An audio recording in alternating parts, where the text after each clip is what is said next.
Okay, let's unpack this.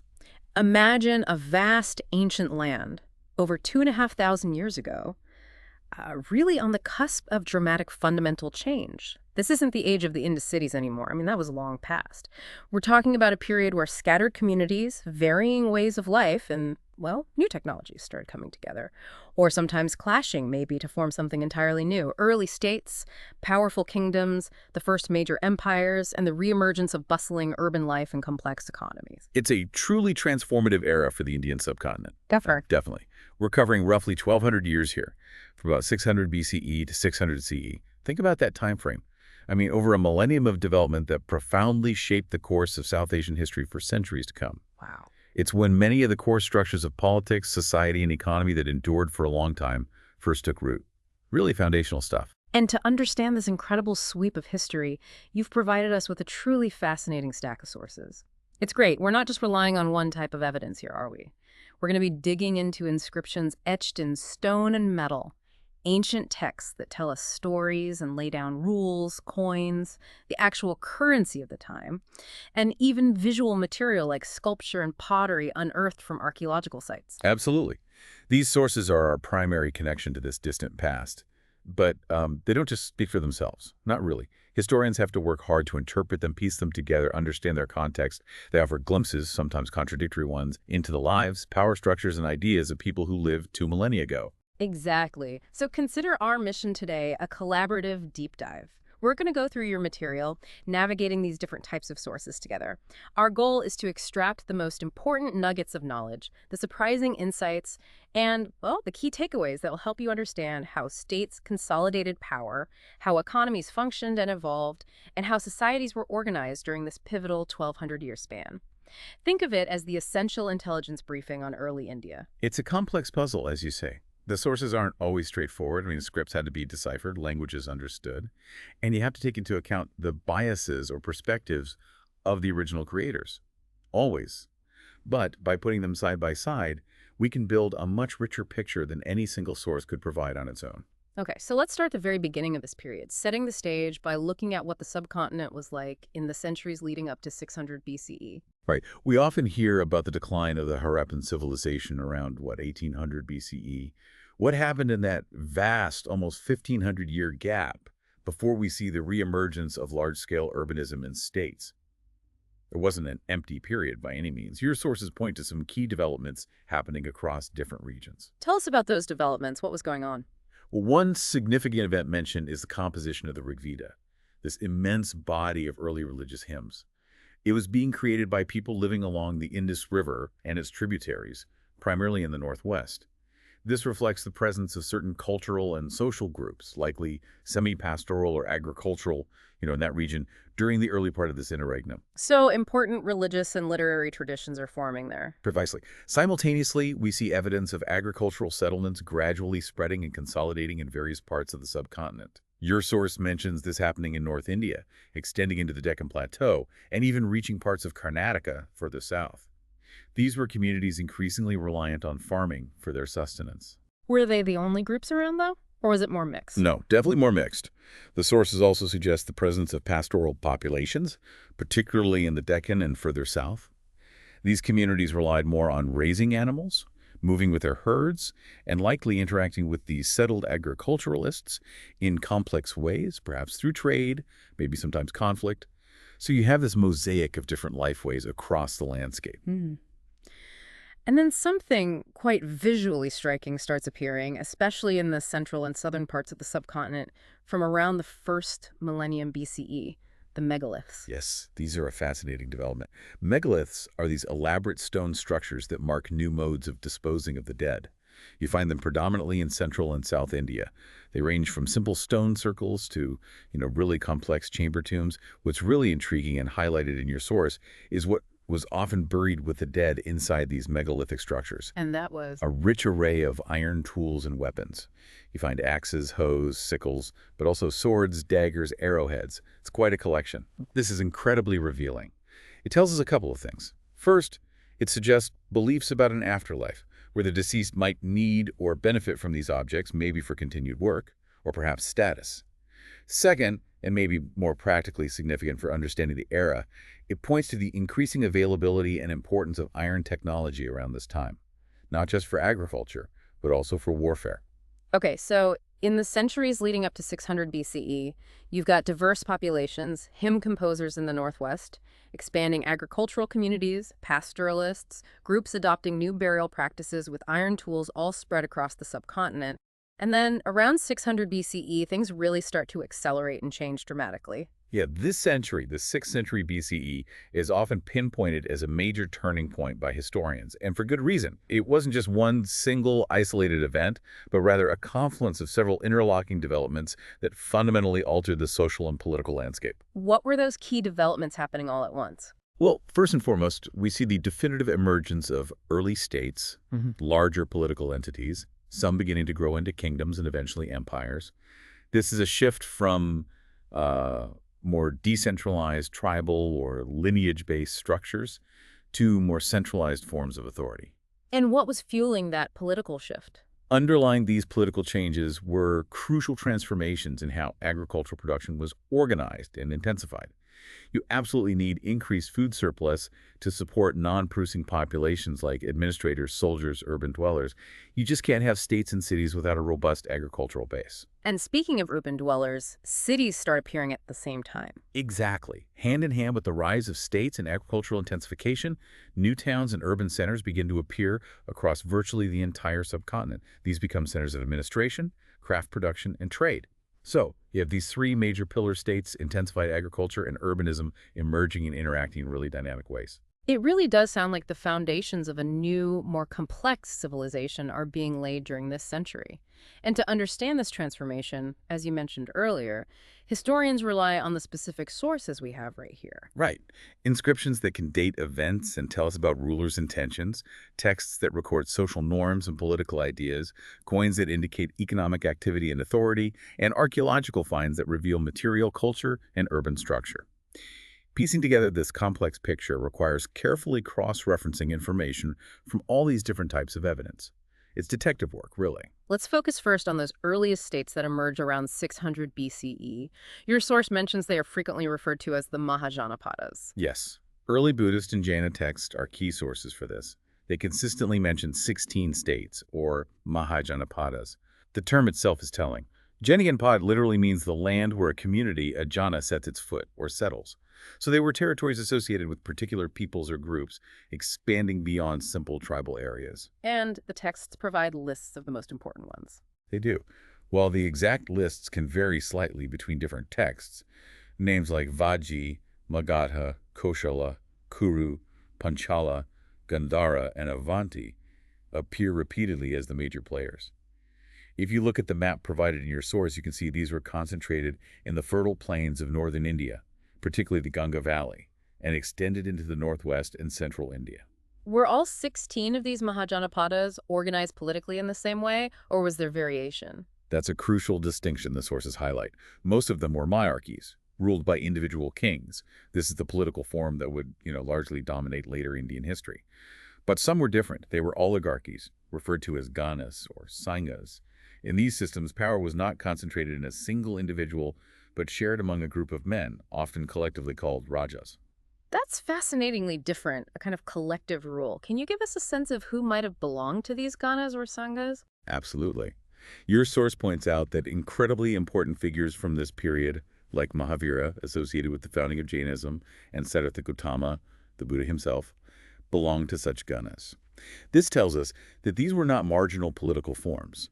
They were vibrant centers of social and intellectual life, producing some of the most influential thinkers of the age. How did these oligarchies function, particularly in terms of resources? It's harder to reconstruct the detailed workings of the ganas and sanghas because our sources are just less abundant compared to the monarchies. We don't have as much. However, in cases like the Vaji Sangha, it's suggested that the rajas might have collectively controlled resources like land. This implies a different economic and social dynamic compared to a kingdom where the king is the primary controller of resources and revenue. Despite the scarcity of sources, some of these ganas and sagas proved remarkably resilient, lasting for close to 1,000 years. Wow, 1,000 years. Okay. So you have this early diversity in state forms, centralized monarchies alongside more collective oligarchies. regardless of the specific type of rule, these emerging states, whether kingdoms or ganas, had certain fundamental requirements, didn't they? Yes, they did. Every single Mahajanapada had a capital city, and these capitals were often fortified. Building and maintaining these fortifications required significant labor and resources. Look at the image of the fortifications at Rajgir, the early capital of Magadha. In your source, it gives you a sense of the scale of these early urban defenses. Impressive stuff. Maintaining these growing urban centers and supporting the early armies and bureaucracies that were beginning to form demanded a substantial and consistent inflow of resources. And where did those resources primarily come from? Who was paying? Well, from around the 6th century BCE, precisely when these states were emerging, we see Brahmanas composing texts like the Dharma Sutras. These texts laid down norms for rulers and society. They stipulated that rulers, ideally, should be Kshatriyas, belonging to the warrior Varna, and their legitimate source of revenue was to collect taxes and tribute. And who was paying these taxes? The main producers. The primary producers of wealth, cultivators, so farmers, traders, and artisans. Your source notes the uncertainty about whether resources were also systematically taken from pastoralists and forest peoples. The evidence for regular taxation of these groups is less clear, perhaps because they were more mobile or just harder to control. We do not really know, as the source says. But states had other, perhaps less formal ways of acquiring wealth, too. Indeed. A revealing detail from the sources is that raids on neighboring states were recognized as a legitimate means for rulers to acquire wealth. Warfare wasn't just for territorial conquest, it was an economic strategy, a way to seize resources, cattle, maybe even captives. Right. And the nature of state power itself is evolving during this time. Yes. We see some states developing standing armies, professional soldiers employed full-time, and regular bureaucracies, officials dedicated solely to administration and revenue collection. Other states continue to rely on less formalized systems, perhaps drawing on militia forces, often recruited from the peasantry, only when needed for warfare. This again shows a diversity in how these early states were organized and funded. Okay, so we have these 16 Mahajanapadas emerging, experimenting with different forms of governance and resource extraction.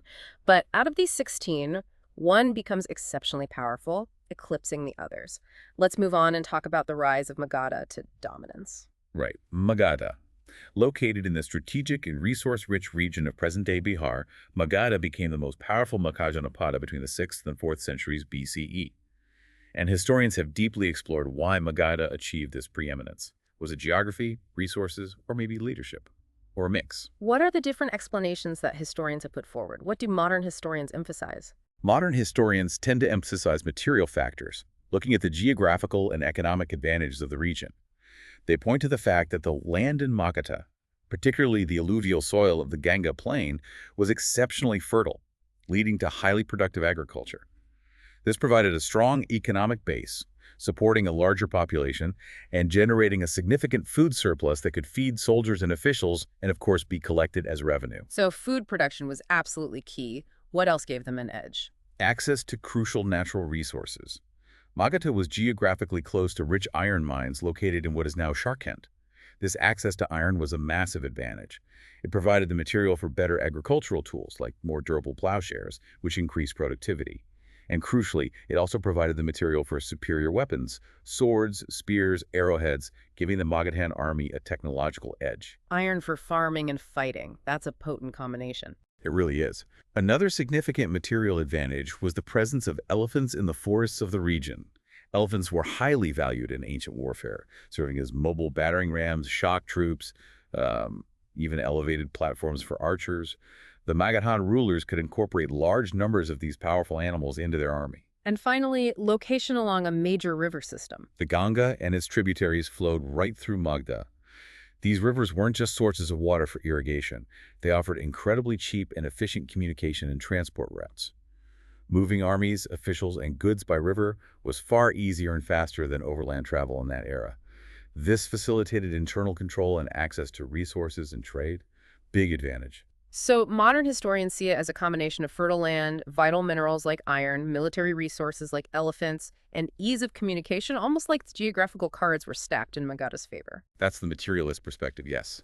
However, the early writers, particularly in the Buddhist and Jhana texts, contemporary or near contemporary to Magadha's rise, offered a different kind of explanation. They focused less on geography and more on the human element. Interesting. What did they emphasize? They attributed Magadha's power to the policies and personalities of its rulers, ruthless, ambitious kings, and their cunning ministers.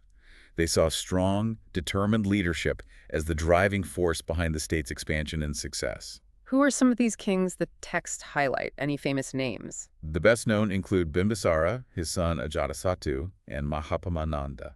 The text portrayed them as strategically brilliant, sometimes brutal, rulers who skillfully utilized the resources available to them and aggressively pursued policies of expansion and consolidation. For example, texts describe Bimbisara using marriage alliances and conquest to expand his territory, and Ajatasattu continuing this expansion, famously conquering the Vijay Confederacy. So was it the resources or the people leading? Which was more important? It's a classic question in history, isn't it? It's likely both. The favorable geography and abundant resources provided the potential for Magadha's growth. But it took ambitious, capable rulers and effective administration, as highlighted by the ancient texts, to fully capitalize on those advantages and translate them into political and military dominance. The sources give us different, but perhaps complementary, perspectives on the reasons for Magadha's success. And like other Mahajanapadas, Magadha's rise is linked to its capital city, which actually changed over time. Yes. Initially, the capital was Rajagaha, meaning House of the King, in Prakrit, near modern Rajgir. As the image in your source shows, it was a fortified settlement strategically located among hills, offering natural defenses and control over surrounding fertile areas. This served them well in the early phases of expansion. But then they moved the capital later on. They did. In the 4th century BCE, the capital was shifted to Pataliputra, the site of modern Patna. This was a highly strategic move. Pataliputra was located directly on the banks of the Ganga River. This position gave the rulers control over vital riverine trade and communication routes that extended both upstream and downstream, offering unparalleled access to the resources and populations of the vast Ganga Valley. Moving the capital to control the river seems like a very deliberate strategic choice. That really aligns with the idea that resources and communication were key to their power. Absolutely. It solidified their control over the network of rivers that connected the core of their kingdom. A masterstroke, really. Okay, so Magadha becomes the dominant power among the Mahajanapadas, and that dominance culminates in the creation of the first large-scale empire in early Indian history, the Mauryan Empire. Let's dive into that next. Right. The rise of the Mauryan Empire is a direct consequence of Magadha's growth. It was founded by Chandragupta Maurya around 321 BCE. He was a remarkable figure who, building on the Magadhan base, rapidly expanded his control, pushing into the northwest, areas previously under Greek influence after Alexander the Great's incursions, reaching as far as Afghanistan and Baluchistan, a huge area. And the most famous name associated with the Mauryas is his grandson, right? Yes, Asoka, who ruled from approximately 272 or 268 BCE to 231 BCE. He is arguably the most celebrated and well-known ruler of early India, largely thanks to his unique inscriptions. His major military campaign was the conquest of Kalinga, the coastal region of present-day Orissa, an event that, according to his own inscriptions, had a profound impact on him. So we're talking about an empire that, at its peak, covered a huge area. How do historians reconstruct the history of something so vast and so ancient? What sources do we have? As we've emphasized, it requires drawing on a variety of sources, each offering different pieces of the puzzle. Archaeological finds provide crucial material evidence. Excavations at sites like Pataliputra and Santachi have yielded architecture and especially impressive stone sculpture associated with the Mauryan period. Think of the polished stone pillars topped with animal capitals, like the famous lion capital from Sarnath. These are tangible remnants of the imperial state and its artistic patronage. Okay, beyond archaeology, written sources. We have contemporary or near-contemporary written accounts. Fragments of the Indica, written by Megasthenes, a Greek ambassador to Chandragupta Maurya's court, provide an outsider's perspective on the Mauryan state, its administration, and society. Valuable stuff. We also have the Arthashastra, a comprehensive treatise on statecraft, economics, and military strategy. While its exact date and authorship are debated, large parts are considered relevant to understanding the period, traditionally attributed to Kautilya or Chanakya, believed to be Chandragupta's minister. So a foreign visitor's account and an internal manual on how to run a kingdom. Interesting contrast. Exactly. We also find information about the Mauryas in later literature, composed centuries after their rule ended, Buddhist, Jaina, Puranic, and other Sanskrit texts. While these are not contemporary, they preserve traditions and memories of the empire, though you have to use them critically, of course. But the sources you highlighted earlier as most valuable are Asoka's own inscriptions. Unquestionably. These are found inscribed on large rocks and on specially prepared polished stone pillars erected across the empire. They date from his reign and are unique because they are direct messages from the ruler himself to his subjects and officials. They provide unparalleled insight into his policies, his thinking, and his attempts to govern his vast empire. Really quite amazing. And Asoka used these inscriptions specifically to proclaim something he called Dhamma. What exactly was this Dhamma? Well, Asoka was the first ruler we know of to use stone as a medium for issuing public proclamations on such a wide scale. His Dhamma wasn't a specific religious creed or a set of rituals. Not quite. Based on the inscriptions, your source describes it as a set of ethical principles, a code of conduct that he believed was simple, universally applicable, and would lead to the well-being of people in this world and potentially the next. What were some of these principles he emphasized? Key tenets included respect towards elders, generosity towards various groups, including brahmanas and those who had renounced worldly life. Also, kind and humane treatment of slaves and servants, and significantly, respect for other religions and traditions. This emphasis on religious tolerance in a multi-religious society is quite noteworthy. He also encouraged practices like truthfulness, compassion, and purity. Why do you think he felt the need to propagate these ethical principles across his empire? What was the goal? Several reasons have been suggested. It could have been a genuine reflection of his personal beliefs, perhaps influenced by the suffering he witnessed in the Kalinga War, as we mentioned. It might also have been a deliberate attempt to create a sense of social harmony and shared ethical values across the diverse and vast territories he ruled. A unifying force, perhaps. By promoting these principles, he might have aimed to foster loyalty and obedience among his subjects without solely relying on, coercion or force. And he appointed special officials to spread this message. Yes, he appointed officers called Dhamma Mahamata. Their role was to travel throughout the empire, explaining the message of Dhamma, promoting its practice, and also intervening in social matters to ensure fair treatment and resolve disputes in accordance with Dhamma principles. Sort of like ethical enforcers, maybe. Administering an empire stretching from modern Afghanistan to Orissa must have been an immense challenge, even with Dhamma Mahamata. How did they structure the administration? The Asokan inscriptions themselves provide clues to the administrative structure. They mention 5 major political centers within the empire: the capital, Pataliputra, and 4 provincial centers located in strategic regions. These were Taxila in the northwest, Ujjayini in western India, Tosali in Kalinga, modern Orissa, and Suvarnagiri in the south, likely in Karnataka. And the same core message from Asoka is found inscribed in all these regions and beyond. That's striking. Precisely. From the rock edicts in Kandahar, written in Greek and Aramaic, to pillar inscriptions in the Ganga Valley and rock edicts in Orissa and Andhra Pradesh. The presence of these inscriptions across such a vast geographic area is really something. It immediately raises a question. Could such a huge and diverse empire, encompassing different terrains, climates, languages, and cultures, have a single, uniform administrative system imposed from the center? It seems highly improbable the diversity is just too great. Historians generally agree.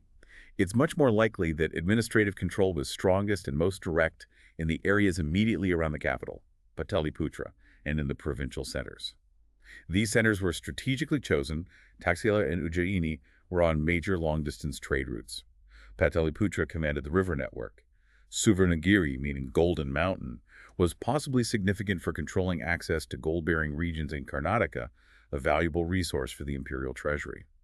Tosali was the center for administering the newly conquered and presumably restive region of Kalinga. So the provincial centers were like vital nodes of imperial control, strategically placed. Yes, and connecting these centers to the capital and connecting different parts of the empire required reliable communication.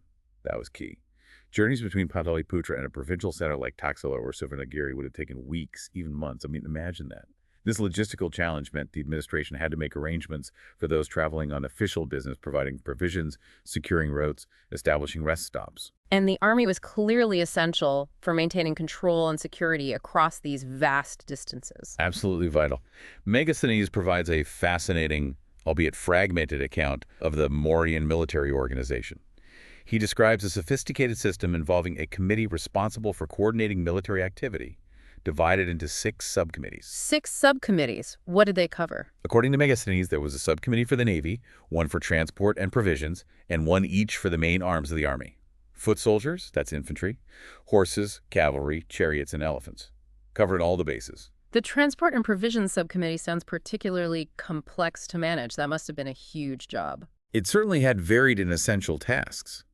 Your source mentioned some of them, arranging for bullock carts to transport military equipment, procuring food supplies for the soldiers and fodder for the animals, and even recruiting servants and artisans like blacksmiths or carpenters to accompany the army and provide support services while on the march or in camp. It gives you a real sense of the massive logistical effort required to field and move a large army in the ancient world. Megasthenes also gives us a glimpse into the civil administration beyond the military, doesn't he? He does. He describes high officials who had responsibilities such as supervising rivers and measuring land, much like he notes in Egypt. They inspected the sluices that controlled the flow of water for irrigation, ensuring fair distribution. They managed huntsmen, collected taxes, and supervised various occupational groups whose work was connected to the land and its resources. Which specific occupational groups did he say they supervised? He mentions woodcutters, carpenters, blacksmiths, and miners.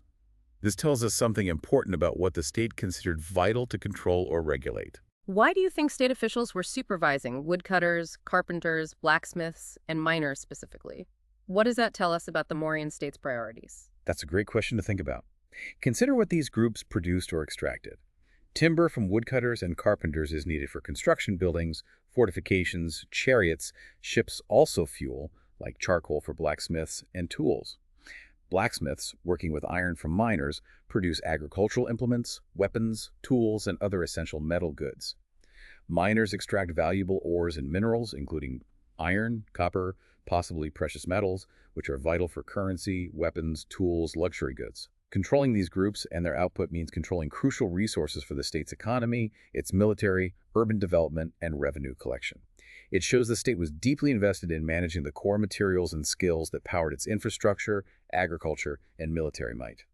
They knew what was important. The Mauryan Empire is often presented as a high point, even a golden age, in early Indian history. How is its importance viewed, and maybe how has that view changed over time? Well, when European and Indian historians in the 19th and early 20th centuries began systematically reconstructing early Indian history, often working under British colonial rule, discovering evidence of a large, well-organized empire like the Mauryan was incredibly significant. It really was. It countered colonial narratives that suggested a history of fragmentation and lack of centralized rule in India before the British. Finding an empire in early India was both challenging detective work and politically resonant. And the archaeological discoveries must have added to that excitement. Oh, yes. The recovery of magnificent Mauryan stone sculpture, the polished pillars, the animal capitals, was seen as evidence of spectacular imperial art. This was contrasted with earlier, maybe more folk art forms, suggesting a sophisticated, centrally sponsored artistic tradition.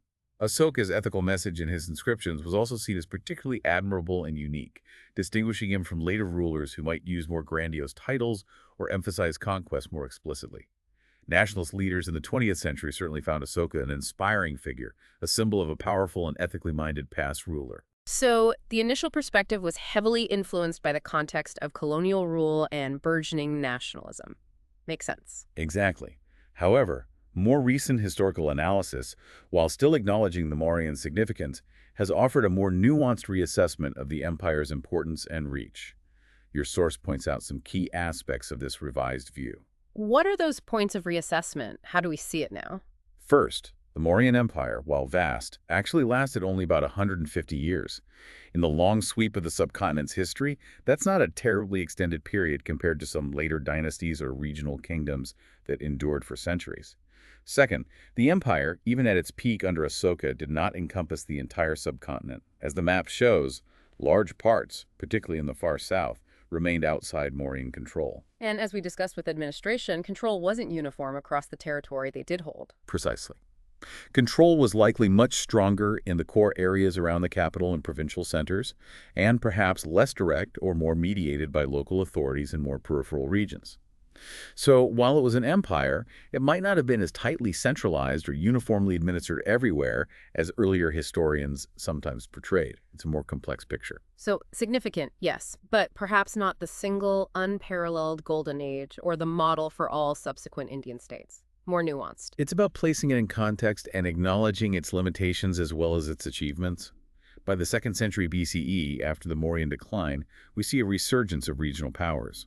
New chiefdoms and kingdoms arose in different parts of the subcontinent, filling the vacuum left by the shrinking Mauryan state. And you mentioned the South seeing particular stability with new chiefdoms emerging there. Yes. The period saw the rise of stable and prosperous chiefdoms in regions like Tamilakam, the ancient Tamil country in the southernmost part of the peninsula. These were the chiefdoms of the Cholas, Cheras, and Pandyas. They were influential powers in this era, interacting with each other and with wider trade networks. You mentioned chiefdoms are distinct from the kingdoms we've been discussing. How exactly do they differ? What's the key difference? Your source gives a clear definition contrasting them with kingships. A chief was a powerful individual, yes, but his power often relied more on the support of his kinfolk than on a formal bureaucratic structure. His roles included leading in warfare, settling disputes, and performing important rituals. Crucially, in terms of resources, a chief received gifts from his subordinates and dependents, which he would often redistribute among his followers, rather than systematically collecting taxes levied by a formalized state apparatus.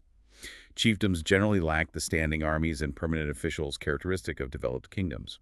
Okay, so it's a system based more on personal relationships, reciprocity, and gift-giving, rather than formal taxation and bureaucracy. It's quite different. Exactly. It's a different mode of political and economic organization. And how do we know about these southern chiefdoms? A key source is the early Tamil Sangam literature. These collections of poems from the 1st century CE provide descriptions of the lives of these chiefs, their activities, and how they acquired and distributed wealth and resources. The excerpt you have from the epic Silapadikaram offers a vivid example of this gift-giving in practice. It really does. Yeah. It describes the Pandya chief Sangutavan visiting a forest, and people come to him bringing a remarkable variety of items as gifts. The list is quite extensive. Ivory, fragrant wood like sandalwood, fans made from animal hair, honey, spices like pepper, turmeric, and cardamom. Various plants, fruits, nuts, coconuts, and even live animals. Baby tigers, lions, elephants, monkeys, bears, deer, peacocks, parrots, and others. Wow, that is quite a collection, a veritable bounty of the forest. Why do you think people brought these specific gifts to the chief, and what would he have done with them? Seems like a lot of stuff. Well, bringing these items serves multiple purposes in a chiefdom context. Firstly, it was a demonstration of loyalty, respect, and acknowledgement of the chief's status and authority. These weren't legally mandated taxes, remember, but voluntary offerings that reinforced social bonds. Secondly, many of these items, spices, ivory, fragrant wood, animal products, were valuable forest resources. Bringing them to the chief could be a way of channeling these resources into a central point, maybe for storage, redistribution, or even for the chief to use in trade with other regions, acquiring prestige goods in return. The chief would use these gifts to maintain his household, perform rituals, reward his followers, and host feasts, demonstrating his generosity and solidifying his support base through redistribution. It highlights the economic importance of forest products and the network of dependency and reciprocity that characterized chiefdoms. Got it. Beyond the South, what other powers emerged in the post-Mauryan period? In western and central India, the Satavahanas established a significant kingdom. In the northwest and western parts, we see groups of Central Asian origin, such as the Shakas, establishing control. Both these powers were geographically positioned to benefit significantly from the increasing volume of long-distance trade that characterized this era.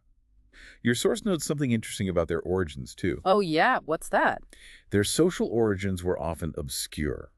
They weren't necessarily from the traditional Kshatriya lineages emphasized in texts like the Dharmasutras. But after they gained political power through military strength, they actively sought to claim higher social status and legitimacy through various means, including patronizing religious institutions and sometimes adopting grand titles, trying to boost their standing.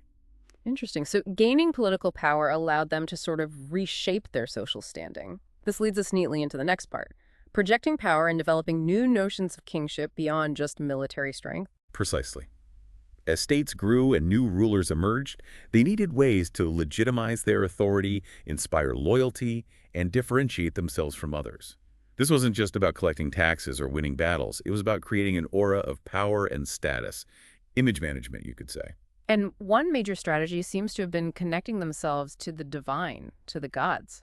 Yes, this idea of divine kingship is very evident with rulers like the Kushanas.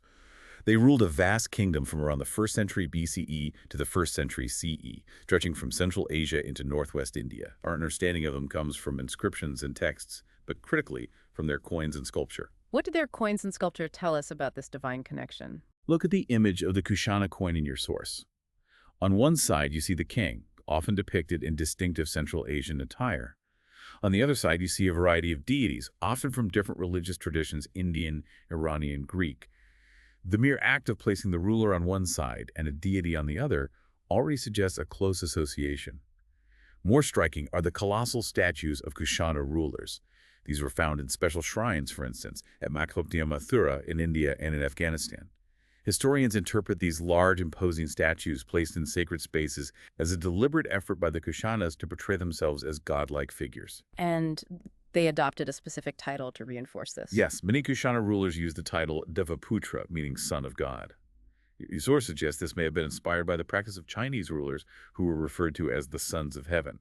This title directly linked the ruler's authority to the divine realm, placing them on a plane above ordinary mortals and even perhaps above other earthly rulers.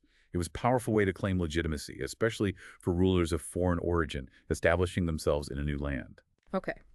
Moving forward to the Gupta Empire from the 4th century CE, we see larger states, but also maybe a different system of integrating local power. Yes, the Gupta Empire, while centralized in many ways, depended significantly on relationships with men called Samantas. These were local, powerful figures who maintained themselves using the resources of the areas they controlled, often including land.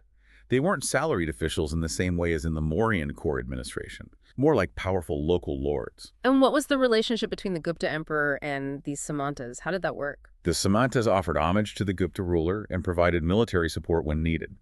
In essence, the central king's authority and reach were extended and mediated through these local lords. This system created a dynamic tension, though. How so? What was the tension? Well, if the central Gupta ruler was strong, he could effectively control his Samantas, ensuring their loyalty and resources. However, if the central power weakened, powerful Samantas could become virtually independent, potentially withholding resources or even challenging the ruler, sometimes ultimately carving out their own independent kingdoms.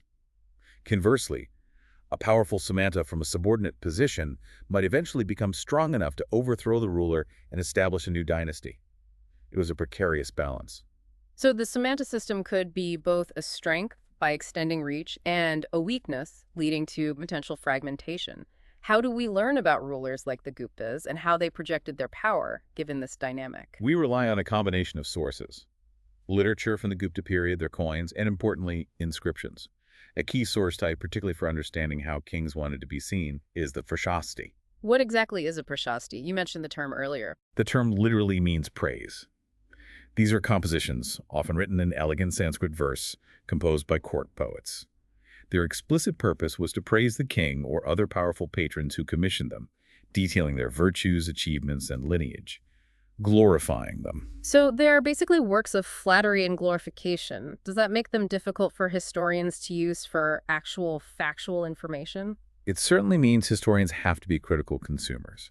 You can't simply take everything in a prashasti as literal fact. No way.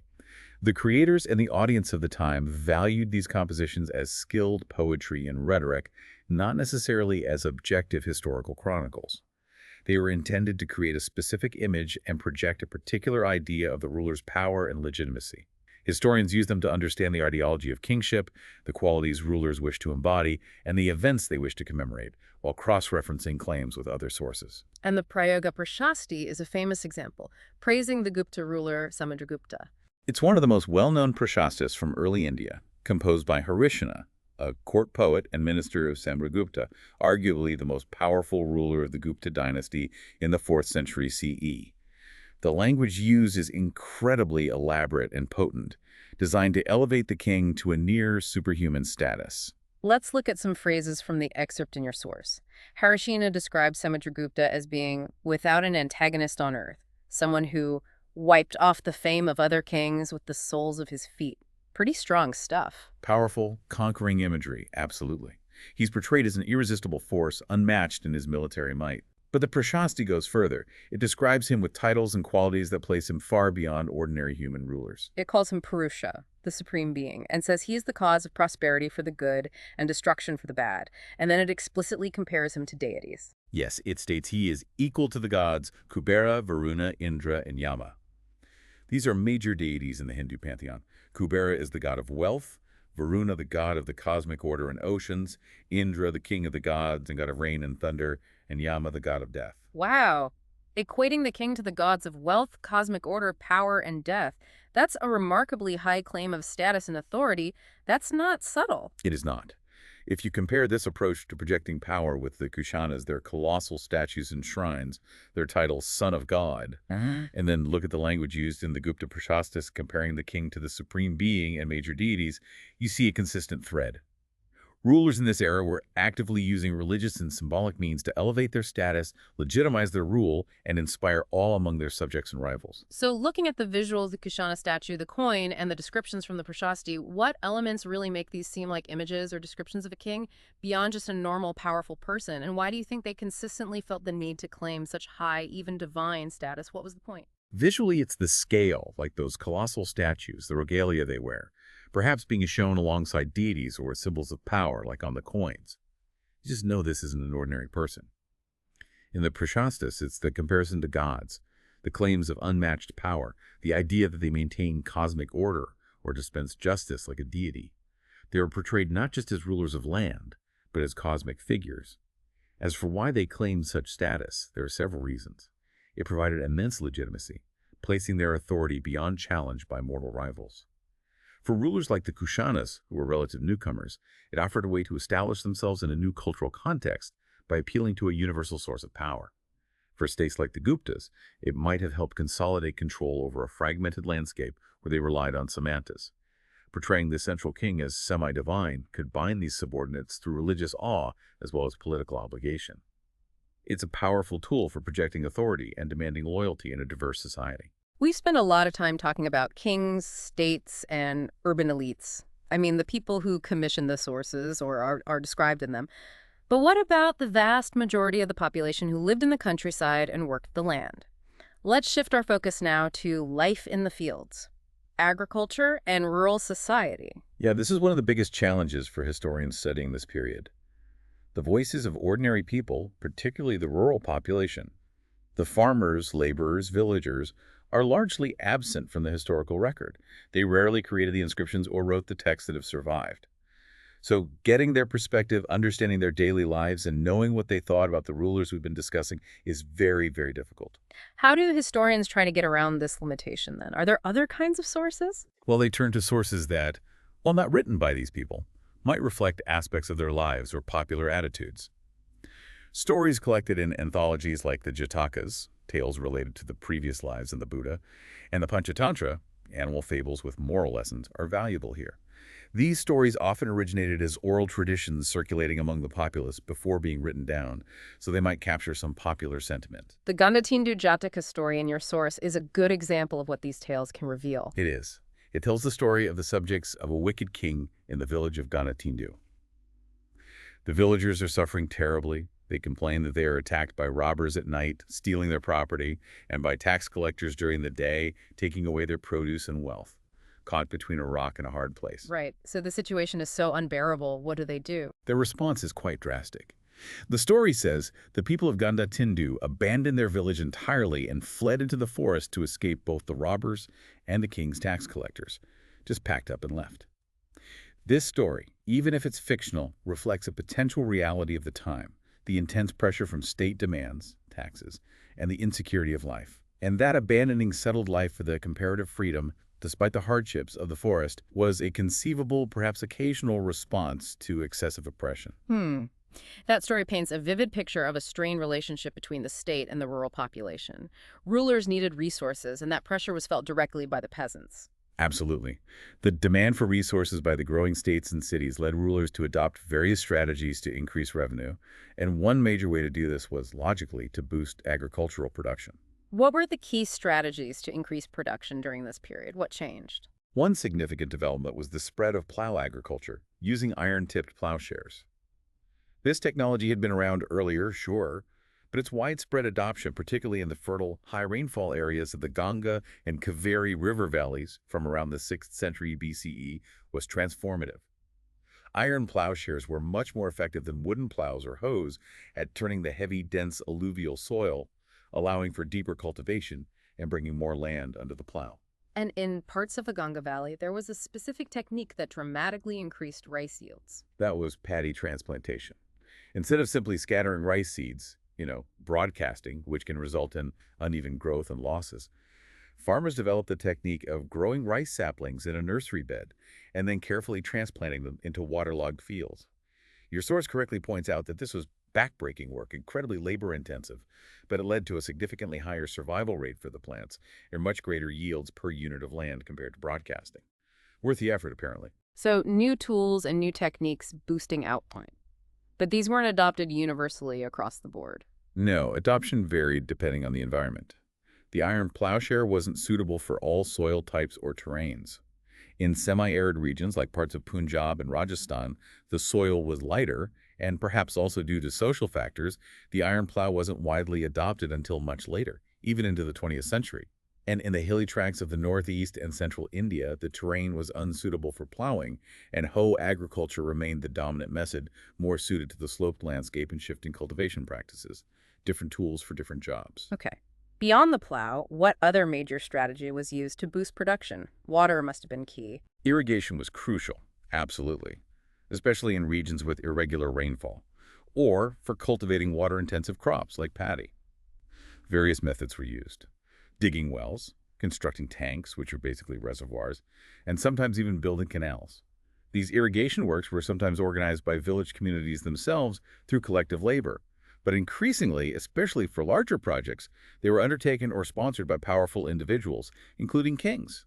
Kings and other wealthy donors often recorded their construction or repair of irrigation facilities and inscriptions, both to commemorate their efforts and perhaps to legitimize their authority by presenting themselves as benefactors of the people. Good PR. Which brings us back to that remarkable example you mentioned earlier, the Sudarshana Lake in Gujarat. It's a truly fascinating example of ancient engineering and the importance placed on irrigation. We learn about it from inscriptions on a rock near Junagadh. A long Sanskrit inscription from the 2nd century CE, issued by the Shaka ruler Rudradaman, tells its history. It describes the lake as an artificial reservoir with embankments and water channels, originally built much earlier during the rule of the Mauryan Emperor Chandragupta Maurya by a local governor named Pushyagupta Vaisya, and later improved by Asoka's governor, Yavanaraja Tishasva. So it was a major state project initiated way back by the Mauryan state. Yes, dating back to the 4th or 3rd century BCE.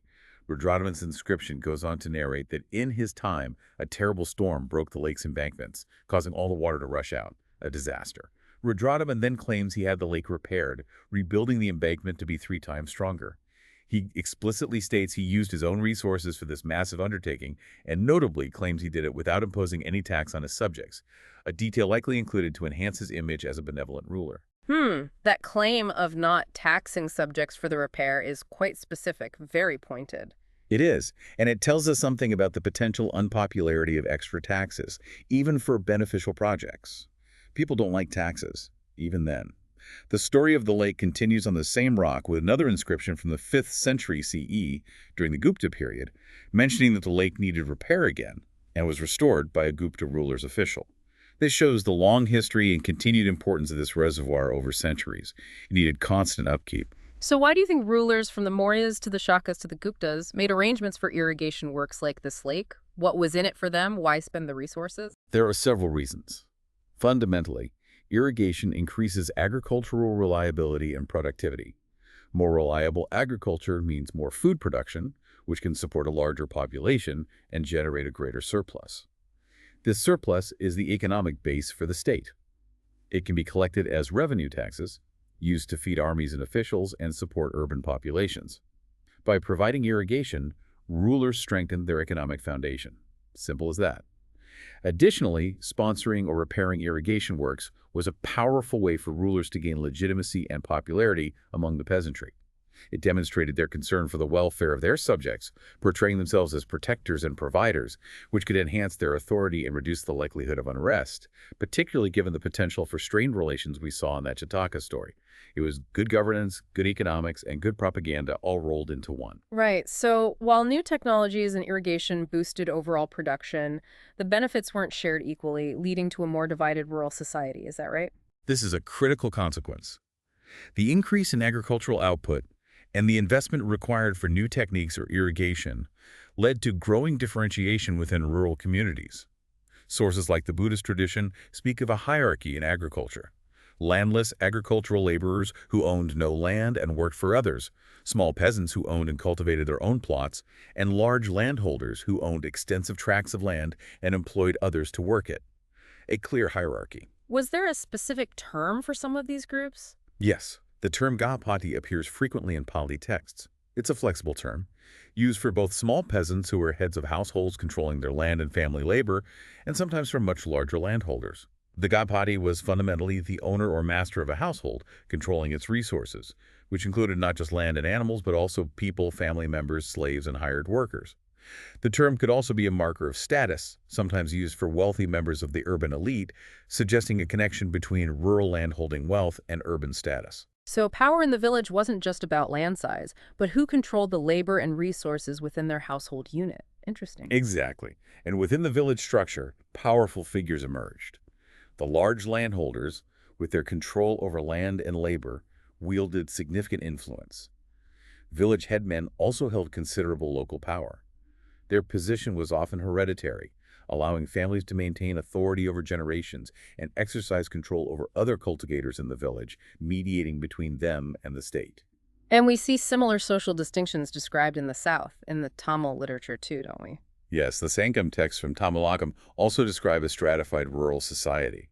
They mention categories like Velar, who were the large landowners, Uzavar, the plowmen or ordinary cultivators who worked the land, and Adimai, who were slaves. This again highlights how access to land, control over labor, and the ability to invest in or utilize new technologies led to significant differences in wealth and status within rural communities across the subcontinent. With these growing differences in the importance of land, control over land boundaries and ownership must have been a major source of tension and conflict. Absolutely. Land ownership was fundamental to wealth and power, and disputes over boundaries were clearly a significant issue addressed by legal texts. Your source mentions the Manusmriti, a well-known legal code compiled between the 2nd century BCE and 2nd century CE. It includes detailed advice for the king on how to prevent disputes over land boundaries. What does it advise? How does a king prevent boundary disputes according to Manusmriti? Seems tricky. It suggests the king should arrange for concealed boundary markers to be buried at the lines separating different plots of land, and it gives a very specific, almost ritualistic list of what these markers should be made of. Stones, bones, cow's hair, chaff, ashes, potsherds, dried cow dung, bricks, coal, pebbles, and sand. Quite a list. It also mentions that substances that wouldn't decay, like buried pots or metals, should be placed as hidden markers at the intersection points where boundaries meet. Stones, bones, dried cow dung. I mean, do these methods seem like adequate markers to resolve disputes over land centuries later? What does this list tell you about the challenges of land ownership and dispute resolution in that era? It's a vivid list, isn't it? It certainly suggests the concern with making boundaries clear and durable. Whether these methods were truly adequate over the long term, or whether disputes persisted despite them, is debatable.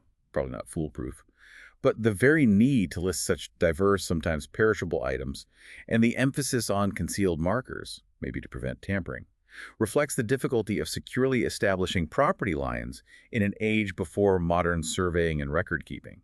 And it shows the importance of resolving these potentially volatile conflicts to maintain social order and ensure revenue collection from the land. It shows how fundamental the issue of land control was. And speaking of land control, a significant practice emerges from the early centuries CE that profoundly affected rural society: land grants. Yes, from around the early centuries of the Common Era, we start finding inscriptions that record grants of land, often inscribed on stone or, very commonly, on copper plates. These copper plates were essentially legal documents that were given to the recipient as a record of the grant. Tangible proof. Who were the usual recipients of these land grants? Who got the land? The surviving inscriptions primarily record grants made to religious institutions, such as monasteries or to Brahmanas, members of the priestly Varna. The language used in these inscriptions is usually Sanskrit, which became the language of court and elites during this period. However, from the 7th century CE onwards, parts of the inscription might also be in a local language like Tamil or Telugu, perhaps to make the grant understandable to the local population. There's a particularly interesting example involving a woman, Prabhavati Gupta. That seems unusual. This is a very significant case study. Prabhavati Gupta was the daughter of Chandragupta II, a powerful Gupta emperor, and she was married into the Vakatiko ruling family in the Deccan. Her inscription records a grant of land. This is noteworthy because Sanskrit legal texts, like the Manusvarnili we just discussed, generally stated that women should not have independent access to property, especially land. That was the norm, supposedly. But she did grant land, so the rules weren't always followed. Her inscription is clear evidence that she, a woman, controlled land and made a grant. This might indicate that royal women, particularly those in her position as a queen and daughter of a major emperor, held exceptional rights. Or it can suggest that the strict rules laid down in legal texts were not always rigidly applied in practice, and actual social and economic realities were more complex and varied than the texts suggest. Probably the latter. Her inscription also provides a valuable, albeit brief, glimpse into the rural population living on the granted land. It does. It mentions the Gramakutuminas, essentially the village householders or peasants and Brahmanas living in the village.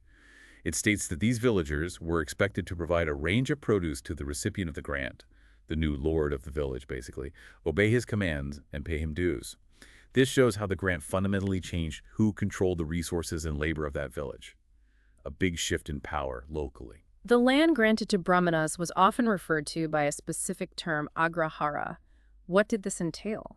An agrahara was land granted specifically to a Brahmana, typically as a form of religious or scholarly endowment. A key feature was that the recipient of an agrahara was usually exempted from paying land revenue and other customary dues to the king.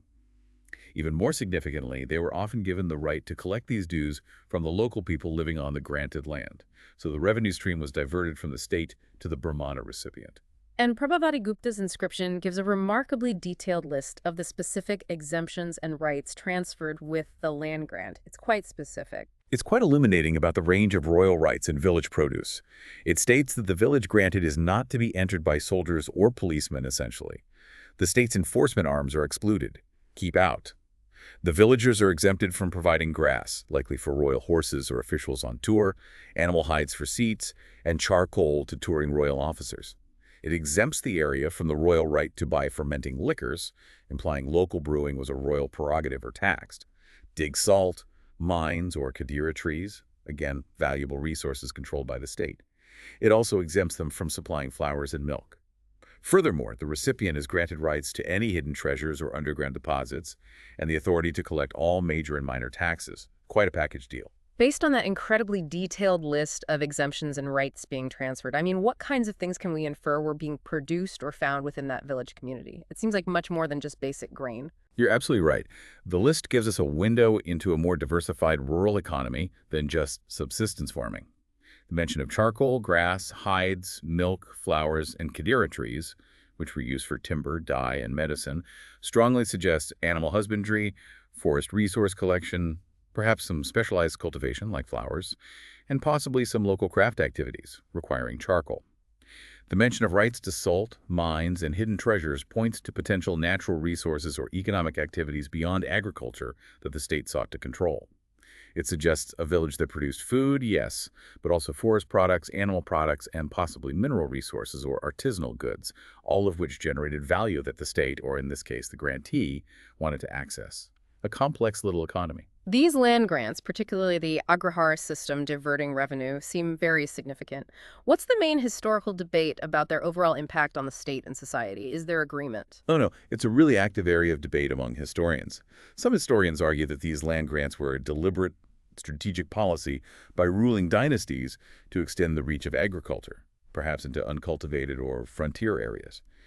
By granting tax-exempt land and rights to Brahmanas or religious institutions, who are often respected local figures, the rulers incentivized the clearing of land, the introduction of agricultural techniques, and the settlement of new areas, thereby expanding the overall economic base of the kingdom over the long term. So a tool for agricultural expansion and territorial consolidation. That's one view. That's one view. The alternative view held by other historians, sees land grants differently, not as a sign of strength or expansion, but potentially as a symptom of weakening royal power. They argue that kings were losing effective centralized control over their territories, particularly over the samantas and local administrators. Granting away revenue rights to powerful brahmanas or religious institutions was a way to try and create allies, secure loyalty, and gain religious merit, but it came at the cost of reducing the king's direct control over land and revenue. From this perspective, the elaborate claims of being supermen or semi-divine figures in prashastas might be interpreted as a facade, a way for rulers to project an image of supreme authority they were actually losing on the ground as power became more localized through these grants. Wow, that's a fascinating contrast. A deliberate strategy versus a sign of declining control. Both interpretations have really big implications for understanding the nature of the state in this later period. Absolutely. And it's important to remember, as your source points out, that even with all these sources, stories, legal texts, inscriptions, there were still many groups of people whose lives are not fully captured. Pastoralists, fisherfolk, hunter-gatherers, mobile artisans, shifting cultivators groups who are often beyond the direct control of settled states and officials, and who didn't keep detailed records like elites or religious institutions. Their histories are much harder to reconstruct. They fall through the cracks. We did get that rare glimpse of a different kind of rural life in the Harsha excerpt, Banabada's biography of Harshavardhana. Yes, that excerpt gives us a valuable snapshot of a village situated on the outskirts of a forest in the Vindhya region. It describes small farmers engaged in spade culture, suggesting perhaps harder soil or a landscape less amenable to extensive plowing, but it also highlights a significant economy based on the forest. What did it say about the forest economy? What were they doing? It describes people moving with bundles of forest products: bark, sacks of flowers, flax and hemp, used for fibers, honey, peacock feathers, wax, logs, and grass. It also mentioned the village wives going to neighboring villages with baskets of wild fruits they'd collected, intending to sell them. Local enterprise. So this wasn't just about cultivated fields. The forest was a vital part of the economy, providing resources for trade and subsistence. If you had to classify the occupations described in that excerpt, what would they be? Based on that description, you could classify the occupations as small-scale, non-plow farmers, spade culture, collectors of forest products, and local traders, those selling bark, flowers, honey, fruits, etc., sometimes moving between villages. It paints a picture of a rural landscape where people combine limited agriculture with extensive use of natural resources from the surrounding environment, engaging in local exchange networks. It reminds us that the rural economy was diverse, not solely centered on large-scale, tax-paying grain production. Much more going on. Okay. We've looked at the fields and the people who worked them. Now let's turn our attention to the other key feature of this era, the emergence and life of towns and trade. Let's move into the bustling world of towns and trade. Yes, the appearance of new urban centers from around the 6th century BCE onwards is a defining characteristic of this period, intimately connected with the rise of states and agricultural changes. These weren't just overgrown villages, they were centers of administration, craft production, consumption, and trade. Real hubs. And location seems to have been absolutely critical for these early towns. Location, location, location. It was. Almost all the major urban centers that flourished during this period were strategically located on important communication routes. Pataliputra, as we discussed, controlled vital riverine routes along the Ganga. Ujjaini in western India was located on crucial overland routes connecting North India with the Deccan and the west coast. Puhar, or Kavrapatnam, on the Tamil coast, was a major port city, serving as the node for sea routes extending across the Bay of Bengal. So controlling movement and exchange was key to their growth and success. Exactly. Cities like Mathura in North India, strategically located at the intersection of several routes, grew into major centers combining commercial activity with cultural and political importance, becoming centers for religious art and different royal courts over time. Multifunctional places. Some cities had fascinating life cycles, didn't they? Rising and falling over time. Pataliputra is a prime example. It started as a small village, Papalagrama. It was chosen as the capital by the Magadhan rulers in the 5th century BCE, becoming the heart of the Mauryan Empire and one of the largest cities in Asia by the 4th century BCE. It remained an important capital for subsequent dynasties like the Guptas, but then by the 7th century CE, when the Chinese pilgrim Xuanzang visited, he found it largely in ruins with only a small population remaining. Its fortunes were tied to the power of the empires it hosted, and shifts in political geography and trade routes. Cities aren't forever. Who lived in these cities, and what kind of evidence do we have of urban life? What did archaeologists find? Well, kings and ruling elites certainly resided in fortified areas of the cities, consuming luxury goods and commissioning large-scale projects. Archaeological excavations of these urban sites, even those still inhabited today, provide material evidence of who lived there and how they lived. We find high-status artifacts like fine pottery, such as the Northern Black Polished Ware, NBPW. That's a distinctive, glossy pottery type prevalent from around 600 BCE onwards, suggesting a wealthy elite used these fancy bowls and dishes. And other artifacts besides pottery? Oh yes, a wide range of ornaments, tools, weapons, and vessels made from diverse and often valuable materials: gold, silver, copper, bronze, ivory, glass, shell, terracotta. The variety of materials and craftsmanship indicates vibrant local craft production, catering to the demands of the urban population, particularly the elites. Lots of skilled workers. And those short votive inscriptions we mentioned earlier, give us a sense of the people involved in urban life, their jobs, maybe. They're very helpful here. From the 2nd century BCE onwards, these brief inscriptions, often found on donations to religious institutions in cities, record the names of the donors and sometimes their occupations. Little snapshots. What kind of occupations do they reveal existed in these cities? What jobs did people have? They show a remarkably diverse urban workforce and population.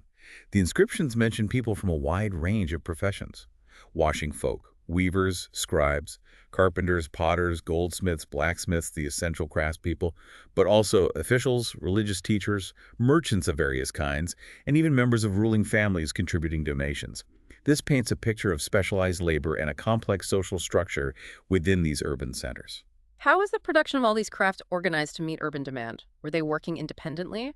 Craft producers and merchants often organized themselves into associations or guilds known as shrenas. These weren't just social clubs, they played important economic roles. Guilds would procure raw materials for their members, regulate the quality and standards of production to maintain reputation, and help market the finished products. A kind of early trade association. With the growing demand from urban elites and the expansion of trade, it's highly likely that craftspersons were making extensive use of iron tools available due to the spread of iron technology to increase efficiency and output. And these urban centers weren't isolated islands. They were nodes in extensive trade networks, both within the subcontinent and internationally. Absolutely. From the 6th century BCE, we see a network of land routes and river routes crisscrossing the subcontinent, connecting regions and cities. But these internal networks were also connected to wider global systems. Overland routes extended through the northwest into Central Asia and beyond, reaching the Roman Empire and China. Overseas routes crossed the Arabian Sea, linking ports on the west coast of India to ports in East Africa, North Africa, and West Asia, the Persian Gulf and Red Sea. And through the Bay of Bengal, routes connected the east coast of India to Southeast Asia and China, a truly interconnected world even then. That's serious international connections happening over 2,000 years ago. Rulers must have tried to control or benefit from these routes, surely. They certainly did. Controlling important trade routes could bring considerable wealth to the state through tolls, taxes, or simply by facilitating trade and benefiting from the resulting economic activity. Rulers often tried to offer protection to traders traveling through their territories, perhaps in exchange for a fee. Protection money? Maybe. Who were the people traveling these roads, carrying the goods? Was it just big merchants? It was a diverse group. There were local peddlers, probably traveling on foot with smaller loads for short distances. For longer overland journeys, merchants organized caravans using bullock carts and pack animals like oxen or camels. And of course, there were seafarers who undertook the often risky but potentially very profitable voyages across the seas. Brave souls. And successful merchants could accumulate considerable wealth from this trade. Enormous wealth. The sources mention different terms for these wealthy merchants, such as Masatavan in Tamil texts and Sethis or Satavahas in Prakrit texts. Their wealth allowed them to live in luxury, commission religious donations, and wield influence in urban life. Yeah. Big players. What kinds of goods were moving along these extensive trade networks? What was being traded? A wide variety. There were bulk goods essential for feeding cities and armies like salt and grain, basic necessities, but also higher value items, cloth, metal ores, and finished metal products, stone, timber, medicinal plants. And some of these were in high demand far beyond India's borders. Absolutely. Spices were particularly sought after, especially pepper, which was immensely valuable in the Roman Empire. They loved their pepper.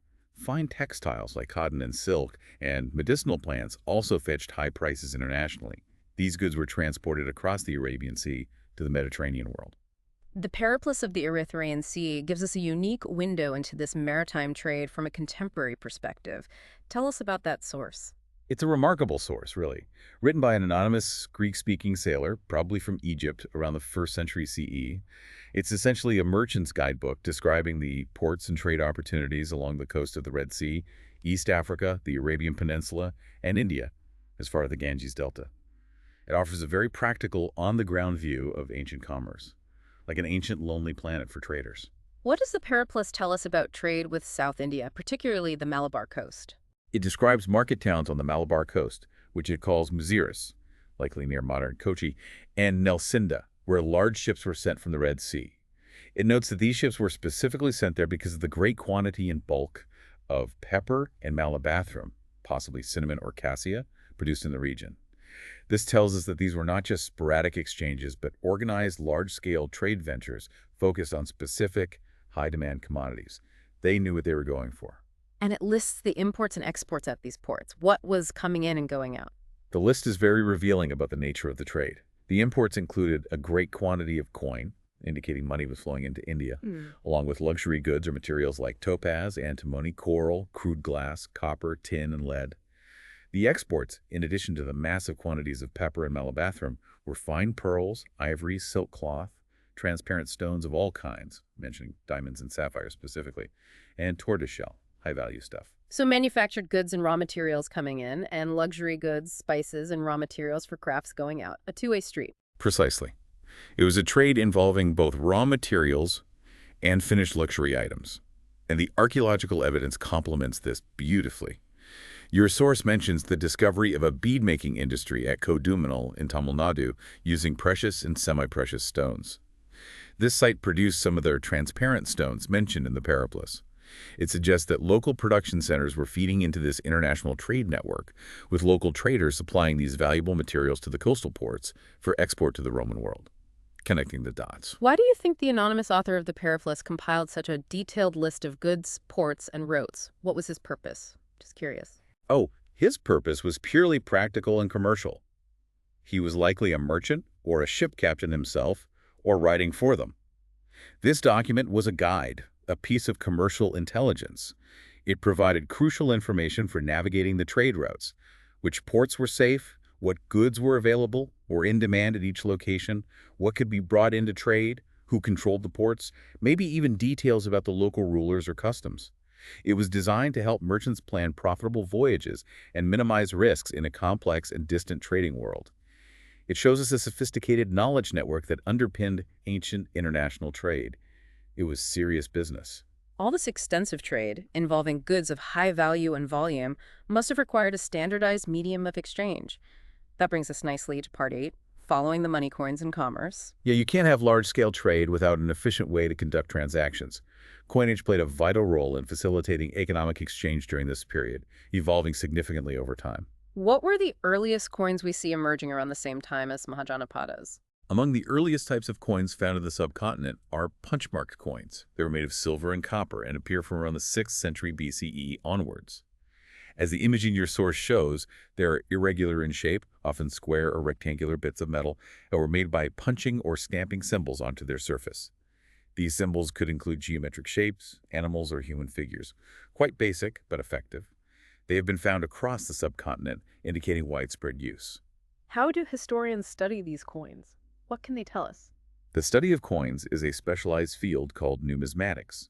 Numismatists study coins from various angles: their visual aspects, the images, symbols, scripts, their metallurgical composition, what metal they are made of, their purity, and the context in which they are found, in hoards, individual finds at sites. By analyzing hordes of coins found together, or mapping where different types of coins are found, numismatists can reconstruct commercial networks, identify trade flows, understand the economic prosperity of a region, and learn about the authorities who issued the coins.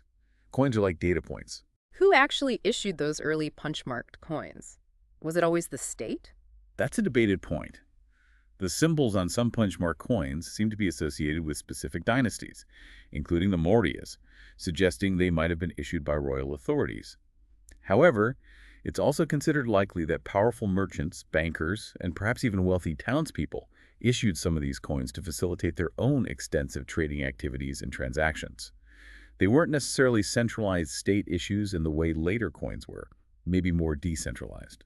When do we first see coins clearly identifying the authority that issued them, with names and faces? The first coins in the subcontinent to explicitly bear the names and images of rulers were issued by the Indo-Greeks, who controlled the northwestern regions from around the 2nd century BCE.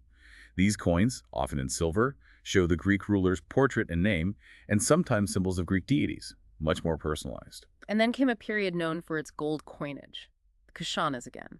Yes, the Kushanas, whom we discussed in relation to divine kingship, are particularly famous for issuing large quantities of gold coins, starting from around the 1st century CE. Your source notes that the weight of their gold coins was virtually identical to the gold coins being issued simultaneously by the Roman Empire and the Parthian Empire to the west. This standardization suggests a close connection to these wider international economic systems. They were plugging into the global standard. And these Kushana gold coins are found widely. They're found in large hoards across North India and Central Asia. The widespread circulation and hoarding of gold coins indicate the enormous value of the transactions that were taking place during the Kushana period. Gold coinage was primarily used for high-value exchanges, particularly in long-distance trade. Big-ticket items. And that connection to the Roman world is visible in coin finds too, you said. Very clearly. Archaeological sites, particularly in South India, have yielded significant hoards of Roman coins. This is striking because South India was not part of the Roman Empire. The presence of Roman currency shows that despite being different political entities, there were direct and robust economic connections facilitated by trade across the Arabian Sea. Roman gold and silver coins were likely highly valued for their metal content and used in exchange for Indian luxury goods like spices and textiles. Money talks. So empires weren't the only ones issuing coins. Smaller groups got in on the act too. No, definitely not just empires. Your source mentions that tribal republics like the Yadhayas, who controlled parts of Punjab and Haryana around the 1st century CE, issued thousands of copper coins. The sheer volume of these finds suggests that they were actively participating in economic exchange, likely facilitating local or regional trade within their territories, funding their administration, or providing currency for transactions among their population. Even smaller players needed currency. And the later Gupta rulers also issued gold coins, keeping up the tradition. Yes. The Gupta gold coins are described as spectacular, known particularly for the purity of the metal in their earliest issues. Very fine gold. These coins would have continued to facilitate long-distance, high-value transactions.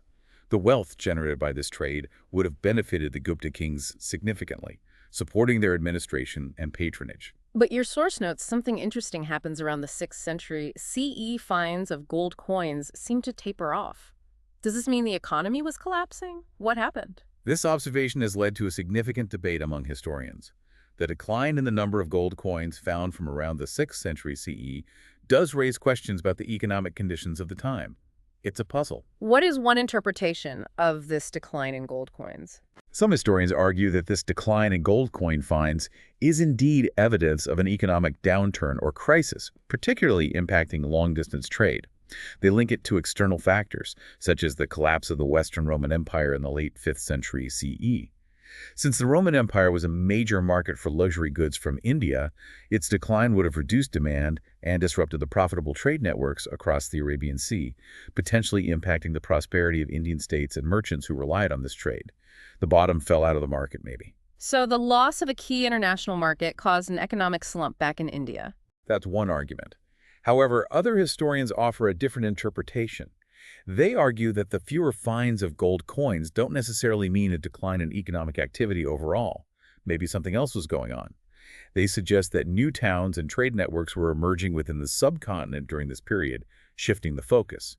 Furthermore, the decline in hoards might mean that coins were staying in circulation rather than being buried, perhaps due to changing political conditions or economic practices that made hoarding less necessary or secure. Why bury it if you can spend it? They also point to the fact that inscriptions and texts from this period continue to mention the use of coins, suggesting currency was still in use, even if gold coins are less frequently found in hoards. Right. So the evidence from coin finds is open to different interpretations depending on how you weigh it against other types of sources. It's not clear-cut. Exactly. It's a good illustration of how historical interpretation evolves and how different sources can sometimes present what seem like conflicting pictures. requiring careful analysis to synthesize them. Thinking about all the trade we've discussed, from the paraplus describing luxury goods and spices to the widespread use of gold coins, what kinds of transactions do you think were involved in these ancient networks? Which types are clear from the sources we've looked at, like the paraplus list or the coin finds? And are there any types of transactions that are perhaps not evident from these sources, the everyday stuff? Well, the sources we've discussed, particularly the paraplus and the finds of gold and Roman coins, provide clear evidence for high-value, long-distance transactions, often involving luxury goods, spices, precious metals, exchanged between elites across vast distances. Big deals.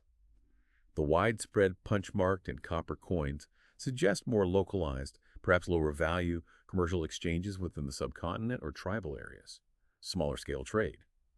What's less visible, or perhaps entirely absent from these sources, are the microtransactions of daily life. For the majority of the population, barter within a village community, the exchange of labor for food, small-scale sales at local markets that might not have involved state-issued or high-value currency. These everyday economic interactions that form the backbone of life for most people are much harder to trace, using the sources that primarily document the activities of states, elites, and major merchants. We miss the small stuff. This brings us to a fundamental question about how we access this history at all. How do historians actually read and understand the ancient scripts on these inscriptions and coins?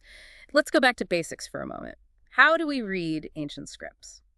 This is where the remarkable work of epigraphist scholars who study inscriptions comes in.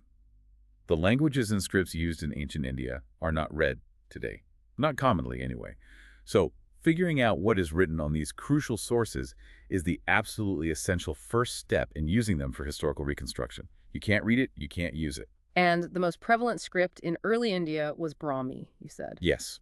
Brahmi was the script used for most of Asoka's inscriptions, and it's incredibly important because most of the scripts used for writing modern Indian languages today are derived from it. It's the ancestor. The process of deciphering Brahmi was a monumental intellectual undertaking, involving decades of painstaking work by many scholars. How did they go about deciphering a script that no one living could read? Where do you even start? European scholars, often collaborating with Indian pandits who had knowledge of older manuscripts written in later Indian scripts, worked backward, essentially. They compared letters in modern scripts like Bengali and Devanagari with older forms of writing found in manuscripts and inscriptions, tracing the evolution of the characters over time. It was a complex process of identifying patterns, recognizing recurring sequences, and making educated guesses about the sound values of the symbols, like cracking a code. It sounds like a massive code-breaking effort, really intense. It was indeed. And there was an initial hurdle. Early scholars sometimes assumed that the language of these ancient inscriptions must be Sanskrit, given the importance of Sanskrit texts. However, the earliest inscriptions, including most of Asoka's, were actually written in Prakrit, a group of languages spoken by ordinary people, which had different grammatical structures and vocabulary than Sanskrit. They were looking for the wrong language at first. Who finally made the breakthrough for Brahmi? Was there a key figure? After decades of effort by scholars like Antoine Dupreyron and others, the crucial breakthrough was made by James Prinsep in 1838. Prinsep was an officer in the Mint of the East India Company with a background in chemistry and metallurgy, which perhaps gave him a meticulous eye for detail. He was able to successfully decipher the Brahmi script used in Asokan inscriptions. This was a truly transformative moment, unlocking a vast body of primary source material for the first time, changed everything. Your source shows an image comparing Brahmi letters with their Devanagari equivalents.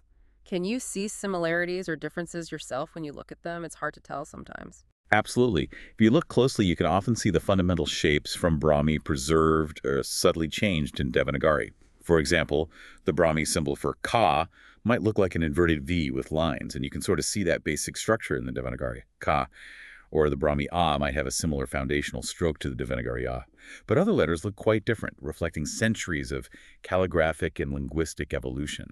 It makes you appreciate how clever Prinsep and others were to trace these connections backwards without a Rosetta Stone equivalent. Really smart work. What about Kharosthi, the other major script used in the northwest of the subcontinent? Was that deciphered in a similar way? The decipherment of Kharosthi, which was used in inscriptions particularly in the northwest, had a slightly different story, and in some ways it was more straightforward.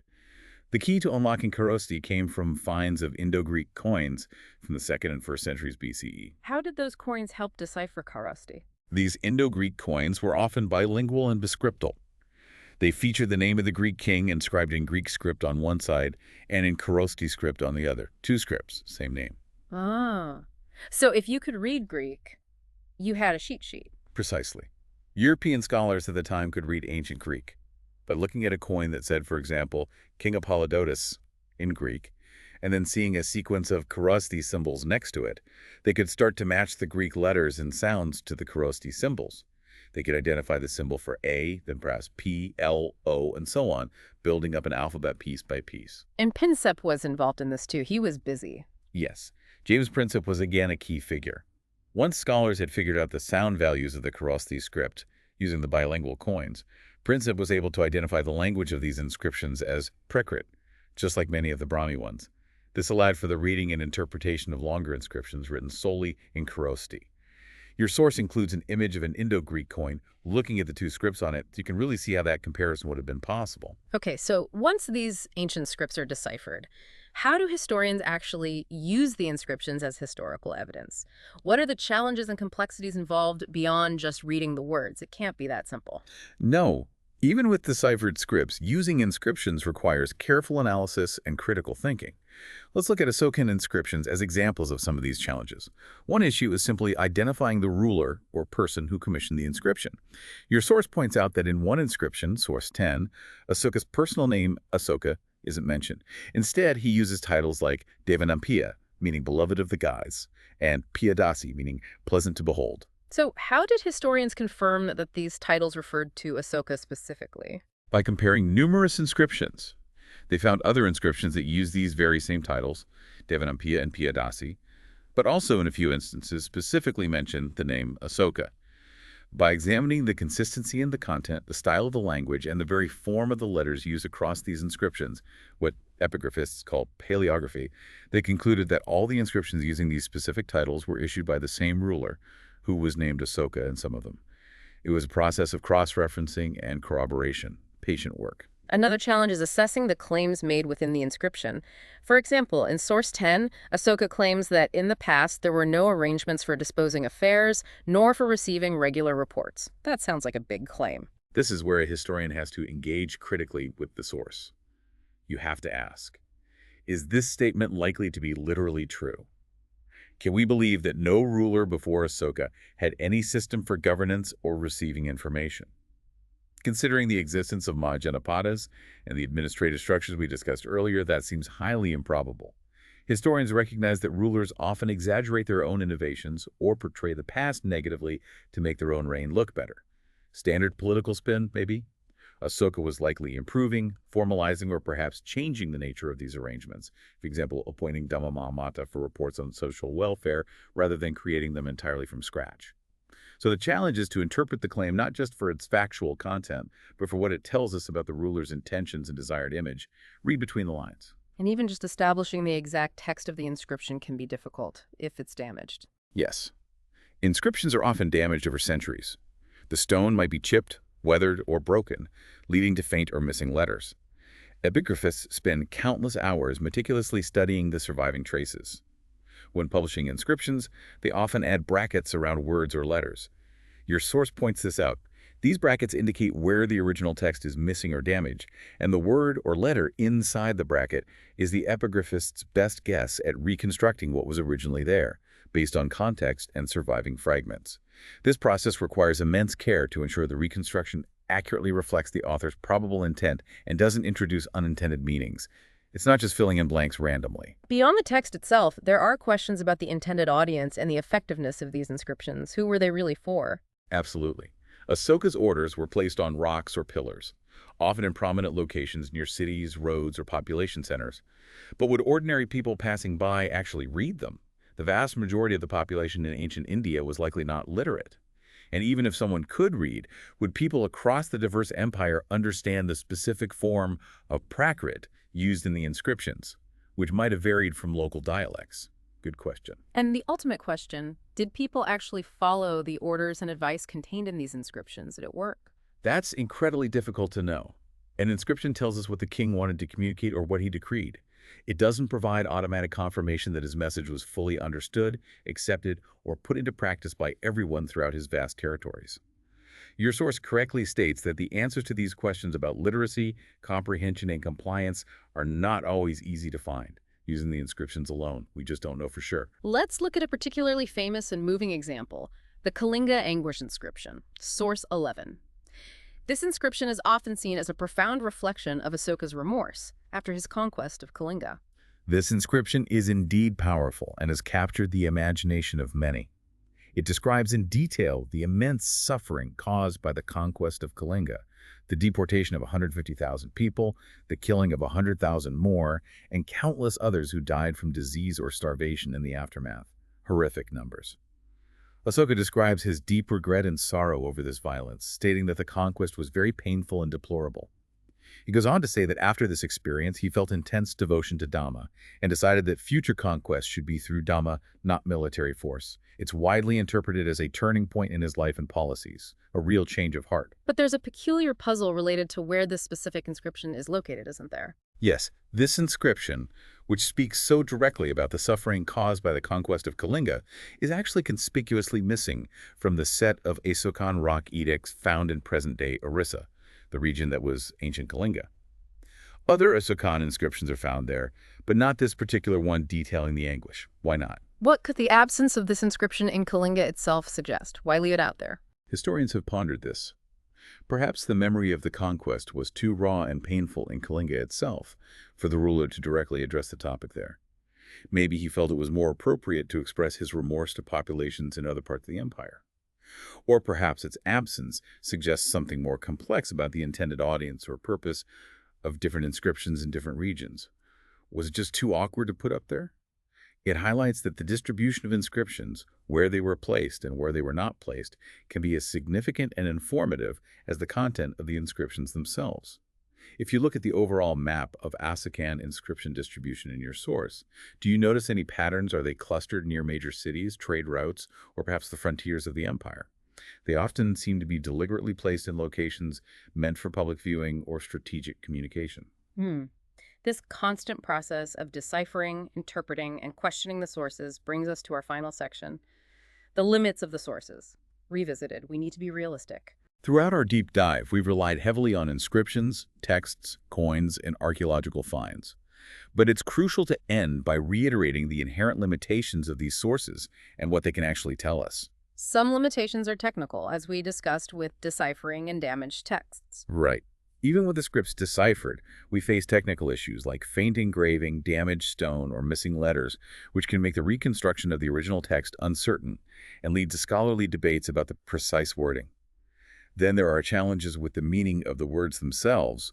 Languages change, and the exact sense of a term specific to a particular place or time can be difficult to recover completely, leading to ongoing scholarly disagreements. Words shift meaning. And we simply don't have everything that was ever written or made. So much must be lost. Far from it. While thousands of inscriptions have been found, many are yet to be fully deciphered, published, or translated. And we know that many more must have been created that have simply been lost to time, written on perishable materials like palm leaf or bark, or on stone that was later quarried and reused. What is available to us today is likely only a fraction, maybe a tiny fraction, of the original record. But perhaps the biggest limitation is that the people who created these sources didn't record everything that historians today consider important. They had different priorities. Precisely. Inscriptions, texts, and coins tend to focus on certain things: the actions and decrees of rulers, the activities of elites, religious donations, major battles, trade routes, and commodities. They often describe grand, unique events or official matters. They rarely document the routine details of daily life for ordinary people, their personal joys and sorrows, their family lives, their local customs beyond the purview of the state or temple.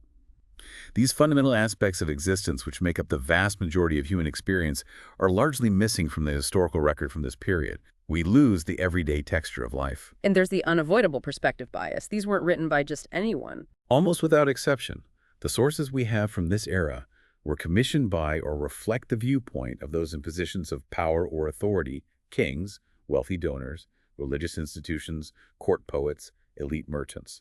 They present a particular perspective, an intended image, a justification for actions, or a record of transactions important to the elite. They are not neutral or objective accounts, not at all. We rarely hear the voices or perspectives of the peasants, laborers, slaves, tribal peoples, or women, except filtered through the lens of the dominant groups. So how do historians overcome these limitations to build a comprehensive picture? How do you work around these problems? This is why the need for multiple sources is absolutely essential. Historians must compare inscriptions with textual traditions, archaeological finds, and coin evidence. Each source type has different strengths and different biases. By comparing them, cross-checking information, looking for contradictions, and trying to fill in the gaps that one source leaves, historians can build a much more nuanced and complete understanding than any single source could provide. It's about triangulating information, using everything you've got. And our understanding of this period isn't static. It's constantly evolving as new questions are asked. Definitely. The questions historians ask of the past change over time, often reflecting the concerns and perspectives of their own era. In the 19th and early 20th centuries under colonial rule, the focus was often on political history, dating dynasties, finding evidence of empires. That was the priority. From the mid-20th century, there was a greater interest in economic change, social structures, and the lives of different social groups. In more recent decades, there's been a growing focus on groups previously marginalized in historical narratives: women, lower castes, tribal populations, laborers, trying to recover lost voices. And this shift in focus changes how historians look at the old sources, presumably. It forces new questions. Historians revisit old inscriptions or texts, looking for subtle clues or alternative interpretations that might shed light on these previously overlooked areas. It leads to the development of new analytical strategies to try and extract information about aspects of life or groups of people that were not the primary concern of those who created the original sources.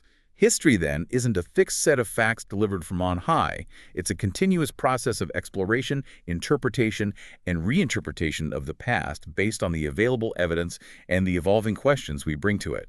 It's always moving. So here we are, having come full circle. We began by setting the stage for this pivotal 1,200-year period of early Indian history, starting around 600 BCE. By deep diving into your stack of sources, painstakingly deciphered inscriptions, rich textual traditions, informative coins, and revealing archaeological finds, we've been able to piece together a remarkably rich and complex picture. We have. We've traced the emergence and evolution of states, from the diverse Mahajanapadas to the vast empires like the Mauryan and Gupta, and the regional powers like the Satavahanas and southern chiefdoms. We've explored different notions of kingship, from ethical rule like Asoka's Dhamma, to divine claims and reliance on local intermediaries like Samatas. We've looked at the fundamental realities of rural life, the impact of agricultural changes and technologies, the social differentiation in the countryside, and the complex issue of land control, including the rise of land grants.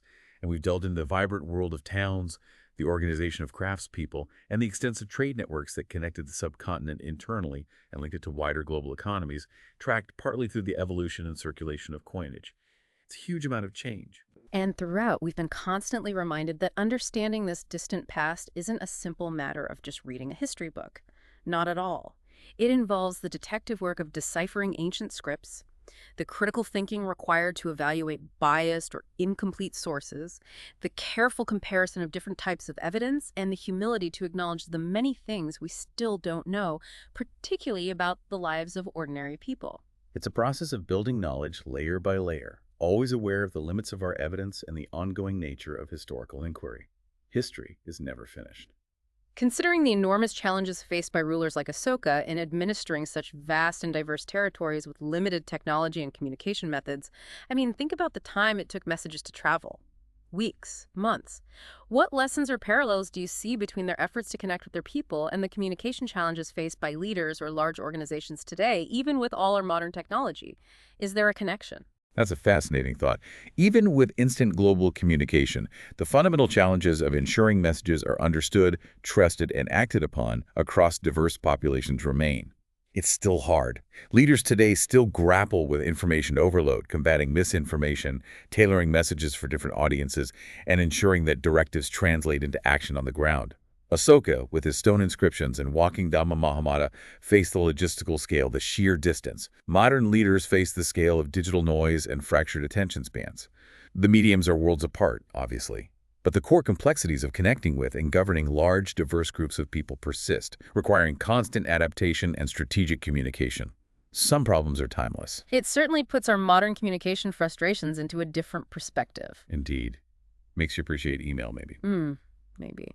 Thank you for joining us on this deep dive into the sources. It's been incredibly insightful. It was a pleasure exploring them with you. Fascinating material.